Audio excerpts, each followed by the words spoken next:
Mukhang sadyang ang pilit tinatago ng Palasyong Malacanang ay sadyang di na talaga mapipigilan at unti-unti nang nabubunyag. Sadyang tila totoo talaga ang kasabihan, walang baho ang hindi aalingasaw at walang lihim ang hindi mabubulgar. Kilalang medical practitioner at television host at vlogger na si Doc Gary C. di mapigilang binasag na ang katahimikan at nagsalita na at may nakakagulat na pagbubunyag na tila siyang gumimbal sa palasyo at sa mga loyalistang bulag pa rin sa katotohanan. Matapos ang pananahimik, nagsalita na rin at di mapigilang mag-post sa social media ang kilalang doktor na si Doc Gary C. sa kanyang official Facebook account at ayon pa sa kanyang pahayag, more than 30 years na akong doktor at pag makita ko ang pasyente, more or less masasabi ko kung may something wrong o may health concern na dapat bigyang pansin ito. Sana magpa-executive check-up ang ating mahal na Pangulo. Narito naman ang buong pagpapaliwanag ng isang magaling na retired general at solidong DDS vlogger na si former General Johnny Macanya Sr. Panoorin ang full video.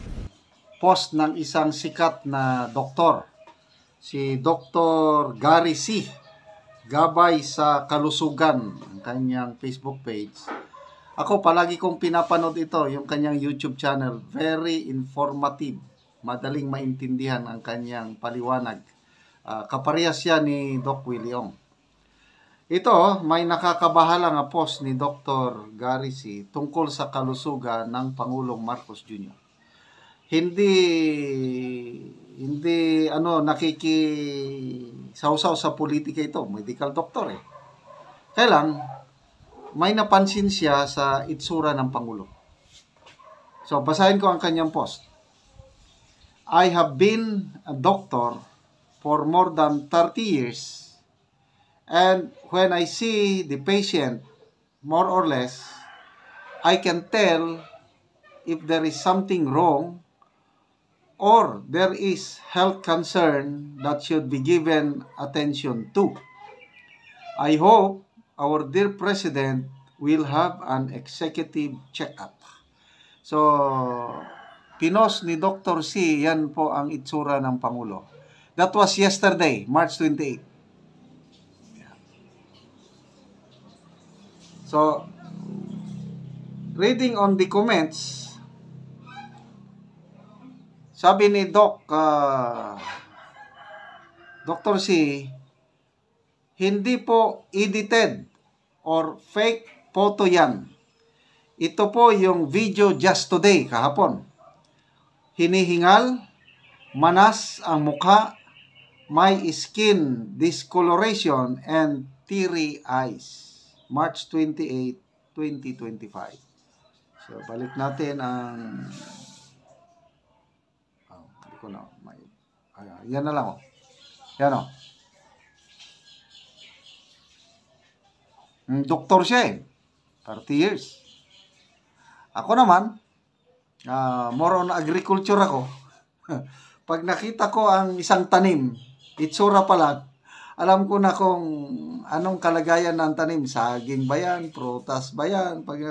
Bakit ganitong tanim nyo? Maputla ang color. Kulang sa abono. Nag-abono ba kayo? Yan.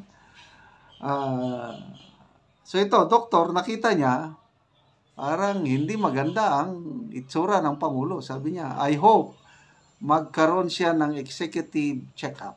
Okay, so maraming nag-comments, ano? Basahin natin yung mga comments.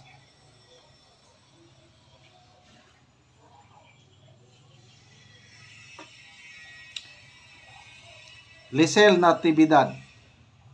Thank you, Doc, sa concern for PBBM. Sobrang pagod at stress na po kasi siya sa mga nangyari. Lahat naman ginagawa niya, alam namin na kahit di siya nakikibo, apektado siya at nasasaktan sa mga di magandang salita sa kanya. Sana unahin ng Pangulo ang health niya. Yes, agree ako. Health is wealth. Aloha Sanchez. Doc, ang hula, tungkol sa hula naman ito, ang hula sa kanya is end his life dahil sa sakit. Matatapos daw ang buhay. Ito, hula ito, binabasa ko lang ha. Ang hula sa kanya is end his life dahil sa sakit o magbaba siya sa pwesto dahil sa people power. Basta hindi siya makatapos sa presidency.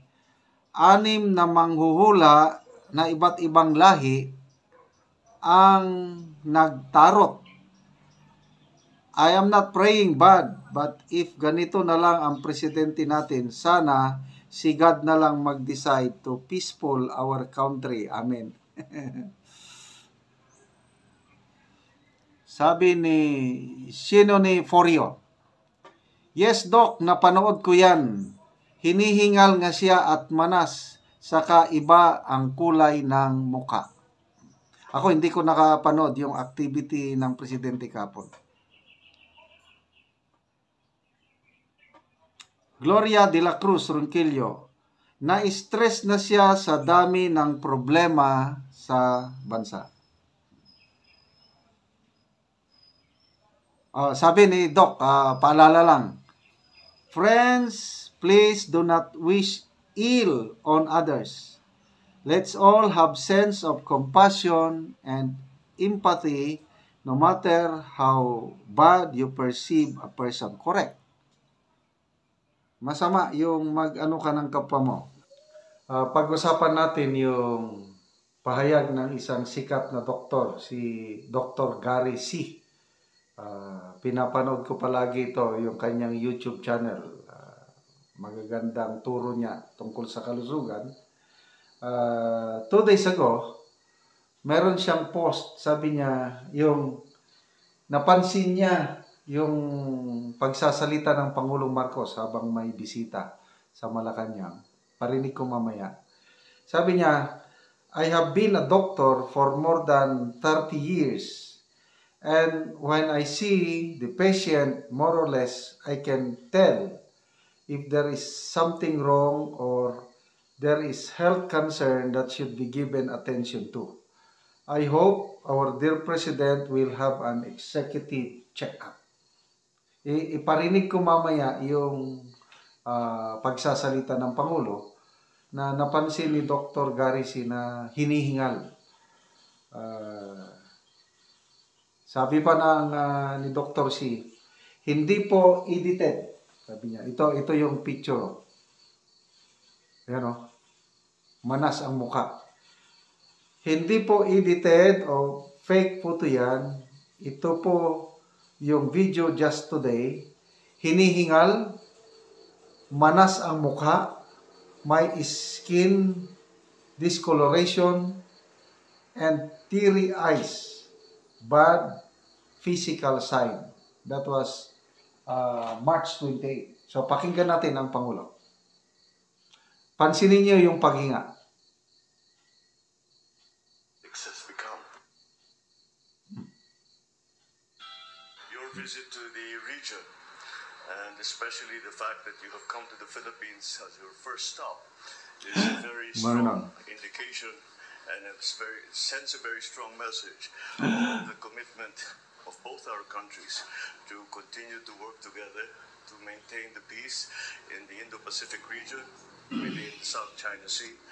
And I know that the work that we will do in the time that you have here, brief as it is, in the time that you have here in the Philippines will be extremely productive and very, very important for as we chart our way into the future, considering how complicated geopolitics has become. Okay, ulitin natin ha. Pansin nyo, gumaganon siya. Napansin niya ni Dr. Gary C. Hindi ako doktor ha. Ano lang, ini-expound ko lang yung napansin ng doktor. At ito rin, ipinost ng isang, sino bang nag-post nito? Sabi ng nag-post sa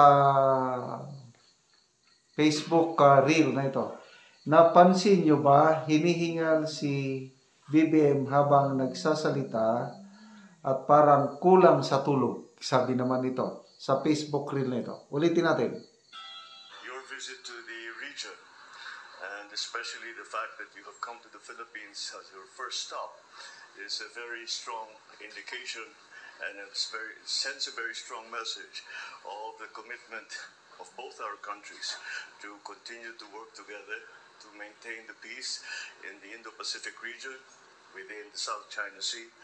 And I know that the work that we will do in the time that you have here, brief as it is, in the time that you have here in the Philippines will be extremely productive and very, very important for as we chart our way into the future, considering how complicated geopolitics has become. So, I don't know kung napansin nyo. Ako, gumaganon nga siya. Hindi ako doktor. I don't know kung anong ano ang kanyang kondisyon ngayon. Kaya lang, the fact na itong isang magaling na doktor ang nagsabi, sabi niya, hindi po edited o fake photo yan. Ito po yung video just today. Yon, yung napanood nating video. Hinihingal, manas ang mukha, diba? Talagang may skin discoloration and teary eyes. Bad physical signs. Oh, meron pang paalala dito ni Dr. Gary C. na dapat pakinggan natin. Sabi niya, friends, please do not wish ill on others. Let's all have sense of compassion and empathy no matter how bad you perceive a person is. So dito ako believe kay Dr. C. Ano lang siya, professional lang. Sinare lang niya kung ano ang napansin niya sa Pangulo. Nagsuggest siya na dapat magkaroon siya ng executive check-up. So, ng mga comments dito. Gilda Dapnisan. Sabi ni Gilda, yes po, Dok. Mukhang pagod na pagod siya, Dok. Sobrang sipag kasi, Dok, sa lahat ng presidente, siya yung pinakamasipag. Wala pong tatalo, makinig muna kayo ha. Wala pong tatalo sa kasipagan niya, kaya siya nagkaganyan. Kasi nahihirapan siya at malaki ang problema niya kung papaano utuin ang taong bayan at papaano pabagsakin ang mga Duterte. Kawawa naman siya, Dok, parang katawan niya na ang bumabagsak. Ito, binabasa ko ang mga comments kay Doc Gary C.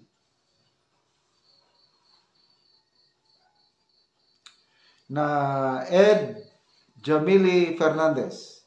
Naagnas na yung mukha, parang matanda pa kay Tatay Digong.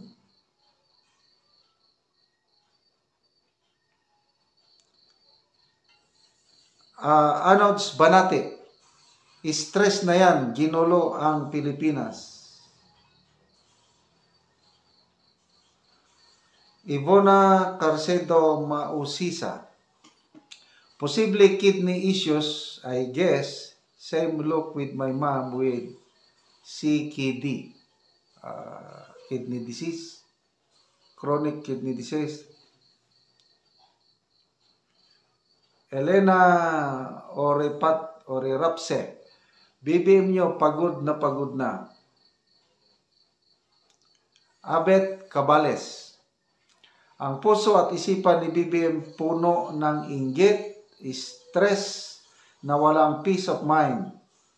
Sana time will come ba na ma-realize niya at magdasal, surrender himself to God, ganon, para gumaan ang pakiramdam niya. Post ng isang sikat na doktor, si Dr. Gary C. Gabay sa Kalusugan, ang kanyang Facebook page. Ako palagi kong pinapanood ito, yung kanyang YouTube channel. Very informative. Madaling maintindihan ang kanyang paliwanag. Kaparehas siya ni Doc William. Ito, may nakakabahala nga post ni Dr. Gary C. tungkol sa kalusugan ng Pangulong Marcos Jr. Hindi nakikisawsaw sa politika ito. Medical doctor eh. Kaya lang, may napansin siya sa itsura ng Pangulo. So, basahin ko ang kanyang post. I have been a doctor for more than 30 years. And when I see the patient, more or less, I can tell if there is something wrong or there is health concern that should be given attention to. I hope our dear President will have an executive check-up. So, pinos ni Dr. C, yan po ang itsura ng Pangulo. That was yesterday, March 28. So, reading on the comments, sabi ni Dr. C, hindi po edited or fake photo yan. Ito po yung video just today, kahapon. Hinihingal, manas ang mukha, may skin discoloration and teary eyes. March 28, 2025. So, balik natin ang... hindi ko na. Yan na lang, oh. Yan, oh. Doktor siya, 30 years. Ako naman, more on agriculture ako. Pag nakita ko ang isang tanim, itsura pa lang, alam ko na kung anong kalagayan ng tanim. Saging ba yan? Prutas ba yan? Bakit ganitong tanim nyo? Maputla ang color. Kulang sa abono. Nag-abono ba kayo? Yan.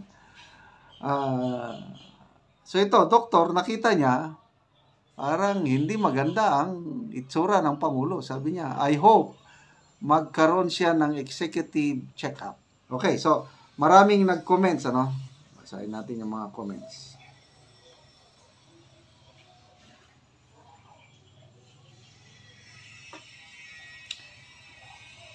Lisel Natividad. Thank you, Doc, sa concern for PBBM. Sobrang pagod at stress na po kasi siya sa mga nangyari. Lahat naman ginagawa niya, alam namin na kahit di siya nakikibo, apektado siya at nasasaktan sa mga di magandang salita sa kanya. Sana unahin ng Pangulo ang health niya. Yes, agree ako. Health is wealth. Aloha Sanchez. Doc, ang hula, tungkol sa hula naman ito, ang hula sa kanya is end his life dahil sa sakit. Matatapos daw ang buhay. Ito, hula ito, binabasa ko lang ha. Ang hula sa kanya is end his life dahil sa sakit o magbaba siya sa pwesto dahil sa people power. Basta hindi siya makatapos sa presidency. 6 na manghuhula na iba't ibang lahi ang nagtarot. I am not praying bad, but if ganito na lang ang presidente natin, sana si God na lang mag-decide to peaceful our country. Amen. Sabi ni Forio, yes, Doc, napanood ko yan. Hinihingal nga siya at manas, saka iba ang kulay ng muka. Ako hindi ko nakapanood yung activity ng presidente kapon.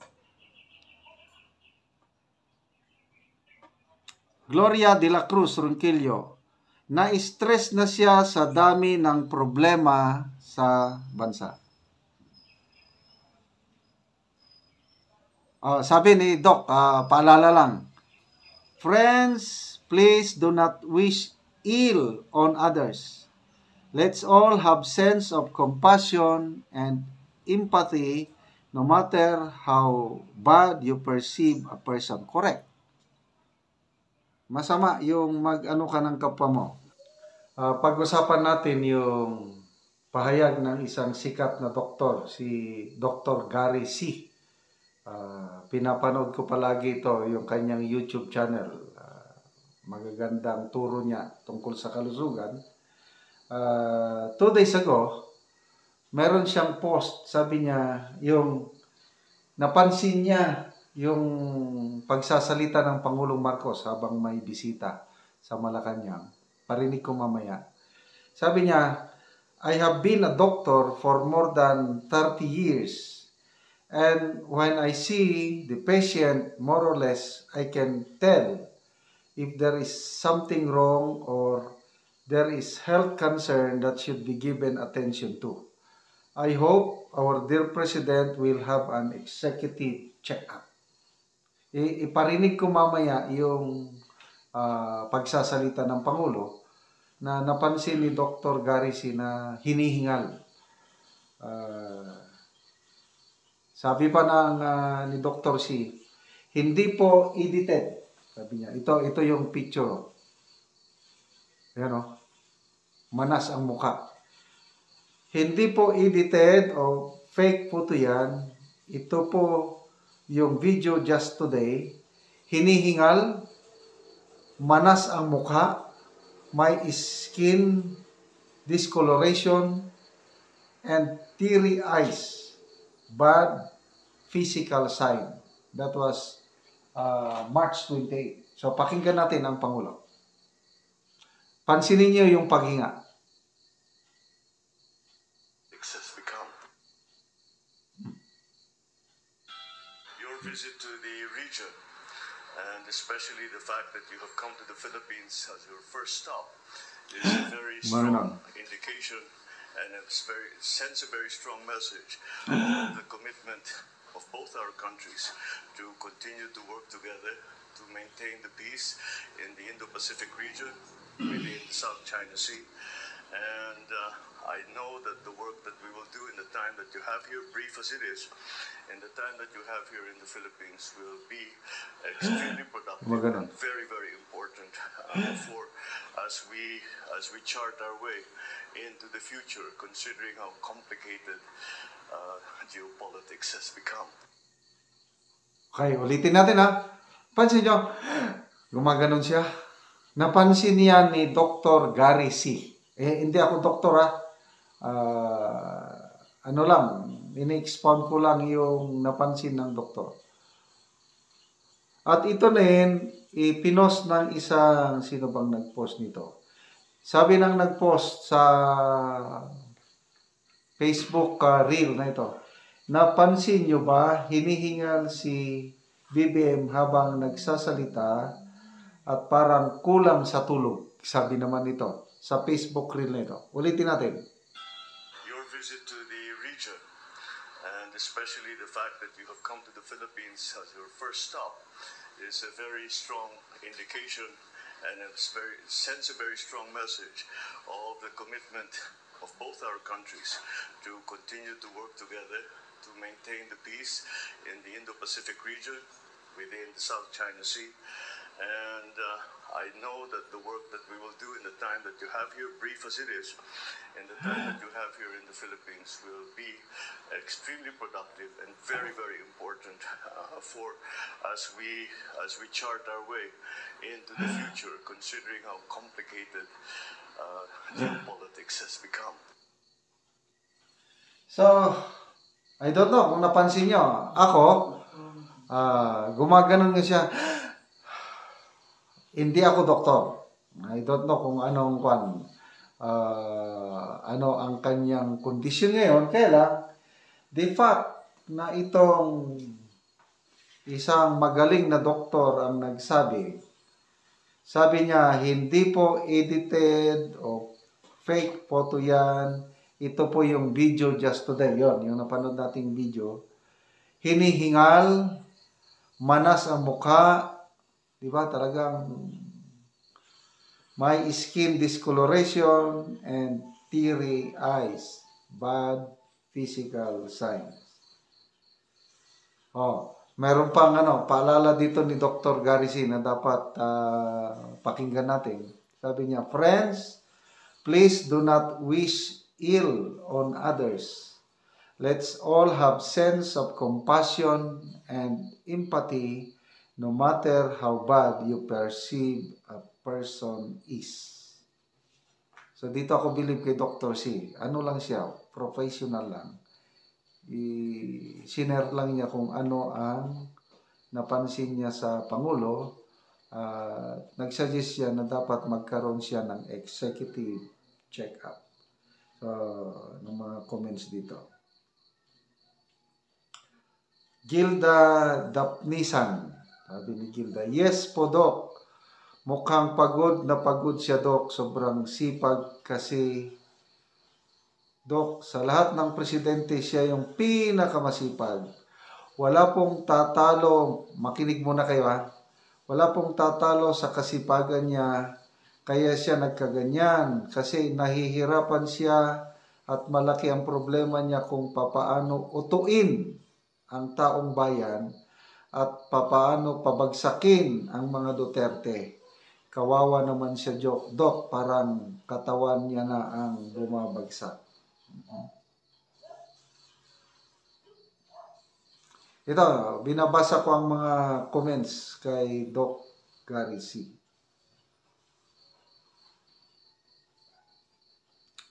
Na Ed Jamili Fernandez, naagnas na yung mukha, parang matanda pa kay Tatay Digong.